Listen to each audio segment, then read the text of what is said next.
ನಮಸ್ಕಾರ, welcome to Malenadu ಸವಿರುಚಿ. ಇವತ್ತು ತುಂಬಾ ರುಚಿಕರವಾಗಿರುವಂತಹ ಎರಡು ರೀತಿಯಲ್ಲಿ ನಾನು ಚಿಕನ್ ತಂದೂರಿ ರೆಸಿಪಿನ ನಿಮ್ಮ ಜೊತೆ ಶೇರ್ ಮಾಡ್ಕೊತಾ ಇದ್ದೀನಿ. ಒಂದು ಪೆಪ್ಪರ್ ಚಿಕನ್ ತಂದೂರಿ, ಹಾಗೆ ರೆಡ್ ಚಿಕನ್ ತಂದೂರಿ. ಎರಡೂ ಕೂಡ ತುಂಬಾ ರುಚಿಯಾಗಿರುತ್ತೆ. ಹಾಗೆ ಇದು ಆಯಿಲ್ ಫ್ರೀ ರೆಸಿಪಿ ಅಂತಲೇ ಹೇಳ್ಬೋದು. ಮಾಡೋದಕ್ಕೂ ಕೂಡ ತುಂಬ ಸುಲಭ, ತಿನ್ನೋದಕ್ಕೂ ಕೂಡ ತುಂಬಾ ಸಖತ್ತಾಗಿರುತ್ತೆ. ಈ ರೀತಿಯಾಗಿ ಒಮ್ಮೆ ಟ್ರೈ ಮಾಡಿ, ಹಾಗೆ ಹೇಗೆ ಬಂತು ಅಂತ ನನಗೆ ಕಮೆಂಟ್ ಮಾಡಿ ತಿಳಿಸಿ. ಹಾಗೆ ಯಾರೆಲ್ಲ ಮೊದಲನೇ ಸರಿ ನನ್ನ ವಿಡಿಯೋನ ನೋಡ್ತಾ ಇದ್ದೀರಾ, ಪ್ಲೀಸ್ ಸಬ್ಸ್ಕ್ರೈಬ್ ಮಾಡ್ಕೊಳ್ಳಿ. ಹಾಗೆ ಪಕ್ಕದಲ್ಲೇ ಇರುವಂತಹ ಬೆಲ್ ಐಕಾನ್ನ ಕ್ಲಿಕ್ ಮಾಡಿ, ನಾನು ಹಾಕುವಂತಹ ಪ್ರತಿಯೊಂದು ವಿಡಿಯೋದು ನೋಟಿಫಿಕೇಶನ್ ನಿಮಗೆ ಬರುತ್ತೆ. ಬನ್ನಿ ಹಾಗಿದ್ರೆ ರೆಸಿಪಿನ ಸ್ಟಾರ್ಟ್ ಮಾಡೋಣ. ಮೊದಲನೇದಾಗಿ ನಾನು ರೆಡ್ ಚಿಕನ್ ತಂದೂರಿ ಮಾಡ್ಕೊಳ್ಳೋದಕ್ಕೆ ಮಸಾಲೆ ಹೇಗೆ ಮಾಡ್ಕೊಳ್ಳೋದು ಅಂತ ತೋರಿಸ್ಕೊಡ್ತಾ ಇದ್ದೀನಿ. ಮೊದಲನೇದಾಗಿ ಖಾರಕ್ಕೆ ಎಷ್ಟು ಬೇಕು ಅಂತ ನೋಡಿಕೊಂಡು ಅಚ್ಚ ಖಾರದ ಪುಡಿನ ಹಾಕ್ಕೊಳ್ಬೇಕು.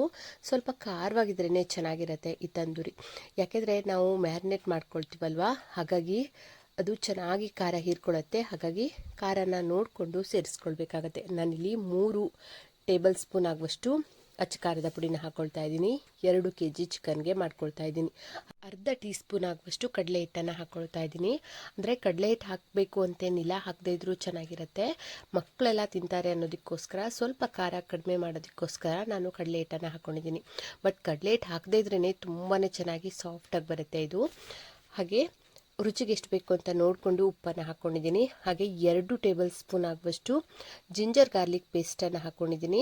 ಹಾಗೆ 1 ಟೀ ಸ್ಪೂನ್ ಆಗುವಷ್ಟು ಧನಿಯಾ ಪುಡಿ, ಅರ್ಧ ಟೀ ಸ್ಪೂನ್ ಆಗುವಷ್ಟು ಜೀರಿಗೆ ಪುಡಿ, ಹಾಗೆ ಅರ್ಧ ಟೀ ಸ್ಪೂನ್ ಆಗುವಷ್ಟು ಗರಂ ಮಸಾಲ, ಹಾಗೆ 1/4 ಟೀ ಸ್ಪೂನ್ ಆಗುವಷ್ಟು ಪೆಪ್ಪರ್ ಪುಡಿನೂ ಕೂಡ ಸೇರಿಸ್ಕೊಂಡಿದ್ದೀನಿ. ಇವಿಷ್ಟನ್ನು ಸೇರಿಸ್ಕೊಂಡಾದಮೇಲೆ ಇದಕ್ಕೆ ಮೊಸರು ಬೇಕಾಗುತ್ತೆ. ಮೊಸರನ್ನು ಅಂದರೆ ಗಟ್ಟಿ ಮೊಸರು ಬೇಕಾಗುತ್ತೆ. ಹಾಗಾಗಿ ಮೊಸರನ್ನು ನಾನು ಗಟ್ಟಿಯಾಗೋದಕ್ಕೆ ಹಾಕಿಟ್ಕೊಂಡಿದ್ದೆ, ಅದನ್ನು ಕೂಡ ತಗೊಂಡಿದ್ದೀನಿ. ಹಾಗೆ ಅರ್ಧ ಟೀ ಸ್ಪೂನ್ ಆಗುವಷ್ಟು ಅರಿಶಿನ ಹಾಕ್ಕೊಳ್ತಾ ಇದ್ದೀನಿ. ಅರಿಶಿನ ಹಾಕಿದ್ಮೇಲೆ ಮೊಸರು ನೋಡಿ ಈ ರೀತಿಯಾಗಿ ಒಂದು ಜಾಳಿಗೆನಲ್ಲಿ ಹಾಕಿಟ್ಕೊಂಡಿದ್ದೀನಿ. ಈ ಮೊಸರನ್ನ ಸುಮಾರು 2 ಕಪ್ ಆಗುವಷ್ಟು ಹಾಕ್ಕೊಳ್ತಾ ಇದ್ದೀನಿ. ಅಂದರೆ ನೋಡಿಕೊಂಡು ಸೇರಿಸ್ಕೋಬೋದು. ತುಂಬ ತಿಳುವಾಗಿ ಇರಬಾರ್ದು, ಸ್ವಲ್ಪ ಗಟ್ಟಿಯಾಗಿಯೇ ಇರಬೇಕಾಗತ್ತೆ. ಹಾಗಾಗಿ ಮೊಸರನ್ನು ಈ ರೀತಿಯಾಗಿ ನಾವು ಸ್ವಲ್ಪ ನೀರು ಬಸಿಯೋದಕ್ಕೆ ಇಟ್ಕೊಂಡು ಸೇರಿಸ್ಕೊಂಡ್ರೆ ತುಂಬಾ ಚೆನ್ನಾಗಿರುತ್ತೆ. ಹಾಗಾಗಿ ಈ ರೀತಿಯಾಗಿ ಸೇರಿಸ್ಕೊಂಡಿದ್ದೀನಿ. ಈಗ ಮೊಸರು ಹಾಕಿದ ಮೇಲೆ ಚೆನ್ನಾಗಿ ಮಿಕ್ಸ್ ಮಾಡ್ಕೊಳ್ಬೇಕು. ಇದನ್ನ ನೋಡಿ ಈ ರೀತಿಯಾಗಿ ಕಡಲೆ ಹಿಟ್ಟು ಹಾಕದೇ ಬರೀ ಮೊಸರು ಅಂದರೆ ಗಟ್ಟಿ ಮೊಸರು ಮಾಡಿಕೊಂಡು ಈ ರೀತಿಯಾಗಿ ತಂದೂರಿ ಮಾಡ್ಕೊಳ್ಳೋದ್ರಿಂದ ತಂದೂರಿ ತುಂಬ ಸಾಫ್ಟಾಗಿ ಬರುತ್ತೆ. ತಿನ್ನೋದಕ್ಕೂ ಕೂಡ ತುಂಬಾ ರುಚಿಯಾಗಿರುತ್ತೆ. ನೋಡಿ ಈ ರೀತಿಯಾಗಿ ಚೆನ್ನಾಗಿ ಮಿಕ್ಸ್ ಮಾಡ್ಕೊಂಡಿದ್ದೀನಿ. ಈಗ ಚಿಕನ್ ಕೂಡ ಚೆನ್ನಾಗಿ ಕ್ಲೀನ್ ಮಾಡಿ ತೊಳೆದು ಸೈಡಲ್ಲಿ ಸ್ವಲ್ಪ ಕಟ್ ಹೊಡೆದು ಇಟ್ಕೊಂಡಿದ್ದೀನಿ. ಈ ರೀತಿಯಾಗಿ ಮಾಡ್ಕೊಂಡಿರುವಂತಹ ಚಿಕನನ್ನು ಈಗ ರೆಡಿ ಮಾಡ್ಕೊಂಡಿರುವಂತಹ ಮಸಾಲೆ ಜೊತೆಗೆ ಹಾಕ್ಕೊಳ್ತಾ ಇದ್ದೀನಿ. ಮಸಾಲೆ ಒಳಗಡೆ ಹಾಕಿ ಆದಮೇಲೆ ಚೆನ್ನಾಗಿ ಇದನ್ನ ಮಿಕ್ಸ್ ಮಾಡ್ಕೊಳ್ಬೇಕು. ಕೈಯಲ್ಲೇ ಈ ರೀತಿಯಾಗಿ ಚಿಕನ್ಗೆ ಚೆನ್ನಾಗಿ ಈ ರೀತಿ ಖಾರ ಎಲ್ಲ ಹೀರ್ಕೊಳ್ಳೋ ಥರ ಮಿಕ್ಸ್ ಮಾಡ್ಕೊಳ್ಬೇಕು. ನೋಡಿ ಈ ರೀತಿಯಾಗಿ ಮಸಾಲೆ ಎಲ್ಲನೂ ಕೂಡ ನೀಟಾಗಿ ಹೀರ್ಕೋಬೇಕು. ಅದೇ ರೀತಿಯಾಗಿ ನಾವು ಈ ರೀತಿಯಾಗಿ ಮಿಕ್ಸ್ ಮಾಡ್ಕೋಬೇಕು. ನೋಡಿ ಈ ರೀತಿಯಾಗಿ ಈಗ ರೆಡಿಯಾಗಿದೆ. ಈಗ ರೆಡ್ ಚಿಕನ್ ತಂದೂರಿಗೆ ಮಸಾಲೆ ಎಲ್ಲ ರೆಡಿ ಮಾಡಿ ಇಟ್ಕೊಂಡಿದ್ದೀನಿ. ಈಗ ಪೆಪ್ಪರ್ ತಂದೂರಿನ ಯಾವ ರೀತಿಯಾಗಿ ಮಾಡೋದು ಅಂತ ನೋಡೋಣ. ಪೆಪ್ಪರ್ ತಂದೂರಿ ಮಾಡ್ಕೊಳ್ಳೋದಕ್ಕೆ ನಾನಿಲ್ಲಿ 3 ಟೀ ಸ್ಪೂನ್ ಆಗುವಷ್ಟು ಪೆಪ್ಪರ್ ಪೌಡರ್ನ ಹಾಕ್ಕೊಳ್ತಾ ಇದ್ದೀನಿ. ಬ್ಲ್ಯಾಕ್ ಪೆಪ್ಪರ್ ಪೌಡರ್ ಇದು. ಖಾರ ನೋಡಿಕೊಂಡು ಸೇರಿಸ್ಕೊಳ್ಬೋದು. ನಾನಿಲ್ಲಿ 1.5 kg ಚಿಕನ್ಗೆ ಮಾಡ್ಕೊಳ್ತಾ ಇದ್ದೀನಿ. ಹಾಗೆ 1 ಟೇಬಲ್ ಸ್ಪೂನ್ ಆಗುವಷ್ಟು ಧನಿಯಾ ಪುಡಿನ ಸೇರಿಸ್ಕೊಂಡಿದ್ದೀನಿ. ಹಾಗೆ ಅರ್ಧ ಟೀ ಸ್ಪೂನ್ ಆಗುವಷ್ಟು ಜೀರಿಗೆನ ಸೇರಿಸ್ಕೊಳ್ತಾ ಇದ್ದೀನಿ.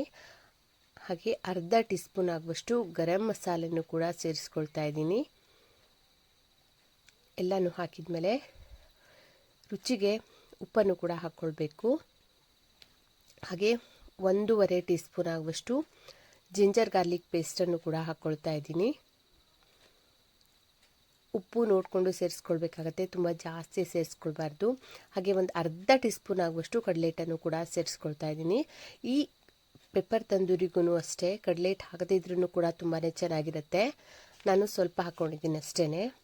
ಹಾಗೆ ಸ್ವಲ್ಪ ಮೊಸರನ್ನು ಹಾಕ್ಕೊಳ್ತಾ ಇದ್ದೀನಿ. ಸುಮಾರು 1.5 ಕಪ್ ಆಗುವಷ್ಟು ಮೊಸರಿದೆ ಚಿಕ್ಕ ಕಪ್ಪಲ್ಲಿ. ಅಷ್ಟು ಮೊಸರನ್ನು ಹಾಕಿದ ಮೇಲೆ ಚೆನ್ನಾಗಿ ಇದನ್ನ ಈ ರೀತಿಯಾಗಿ ಮಿಕ್ಸ್ ಮಾಡ್ಕೊಳ್ಬೇಕು. ಮೊಸರು ತುಂಬ ಗಟ್ಟಿಯಾಗಿರಬೇಕು, ಸ್ವಲ್ಪ ಕಡಿಮೆ ಅಂದರೆ ನೀರೆಲ್ಲ ಇರಬಾರ್ದು. ಹಾಗೆ ಗಟ್ಟಿಯಾಗಿರುವಂತಹ ಮೊಸರನ್ನೇ ತಗೊಳ್ಬೇಕಾಗತ್ತೆ. ಮೊಸರು ಗಟ್ಟಿಯಾಗಿಲ್ಲ ಅನ್ನೋದಾದರೆ ಈ ರೀತಿ ಸ್ವಲ್ಪ ಸ್ಟ್ರೈನರಲ್ಲಿ ಹಾಕಿಟ್ಕೊಂಡ್ರೆ ಚೆನ್ನಾಗಿ ನೀರೆಲ್ಲ ಬಸ್ಕೊಳ್ಳುತ್ತೆ. ಆಮೇಲೆ ನಾವು ಮೊಸರನ್ನ ಯೂಸ್ ಮಾಡ್ಕೋಬೋದು. ಈಗ ಚೆನ್ನಾಗಿ ಮಿಕ್ಸ್ ಮಾಡ್ಕೊಂಡಾದಮೇಲೆ ಚಿಕನ್ ಪೀಸನ್ನು ಈ ರೀತಿಯಾಗಿ ಕಟ್ ಹೊಡೆದು ಇಟ್ಕೊಂಡಿದ್ನಲ್ಲ ಅದನ್ನು ಕೂಡ ಸೇರಿಸ್ಕೊಳ್ತಾ ಇದ್ದೀನಿ.